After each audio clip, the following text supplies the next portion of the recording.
আপনি আপনার সন্তানকে যতটুকু ভালোবাসেন আপনার মা বাবা তার চেয়ে বেশি ভালোবাসে আপনাকে।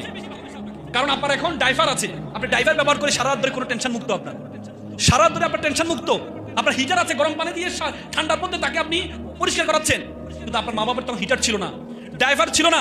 রাতে যত রাতে ঘুমাইছে 1টা বাজে, একটু পরে প্রস্তাব করে দিয়েছে, উঠে দেখে সন্তানকে ঠান্ডা লাগবে কিনা, প্রস্তাব করে দিয়েছে কিনা। এত কষ্ট মা বাবা করেছে, আর এখন আমরা বলি যে আমার সন্তান। আমি বলে রাখি, ওনাকে আমি বলেছি আপনার সন্তান বড় হওয়ার পর সেম কথা বলবে, আমাদের মা বাবা আমাদের জন্য এত কষ্ট করে না যত কষ্ট আমরা আমাদের সন্তানের জন্য করছি। বিশ্বাস করেন, বিশ্বাস করেন। একটা মা লাল কলম দিয়ে লিখেছে যে বাবা এবার ঈদে তোর বাড়িতে আমাকে একটু নিবি।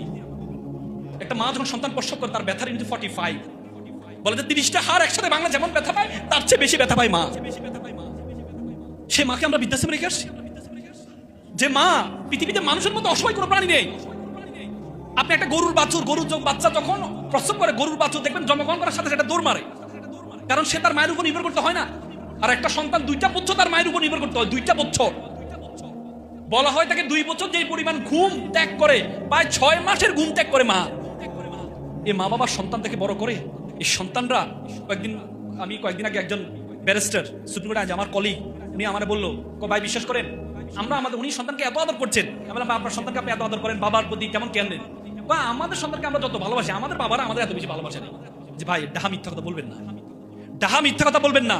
আপনি আপনার সন্তানকে যতটুকু ভালোবাসেন আপনার মা বাবা তার চেয়ে বেশি ভালোবাসে আপনাকে।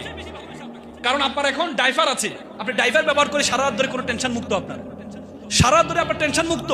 আপনার হিটার আছে, গরম পানি দিয়ে ঠান্ডার মধ্যে তাকে আপনি পরিষ্কার করাচ্ছেন, কিন্তু আপনার মা বাবার তখন হিটার ছিল না, ড্রাইভার ছিল না। রাতে যত রাতে ঘুমাইছে 1টা বাজে, একটু পরে প্রস্তাব করে দিয়েছে, উঠে দেখে সন্তানকে ঠান্ডা লাগবে কিনা, প্রস্তাব করে দিয়েছে কিনা। এত কষ্ট মা বাবা করেছে, আর এখন আমরা বলি যে আমার সন্তান। আমি বলে রাখি, ওনাকে আমি বলেছি আপনার সন্তান বড় হওয়ার পর সেম কথা বলবে, আমাদের মা বাবা আমাদের জন্য এত কষ্ট করে না যত কষ্ট আমরা আমাদের সন্তানের জন্য করছি।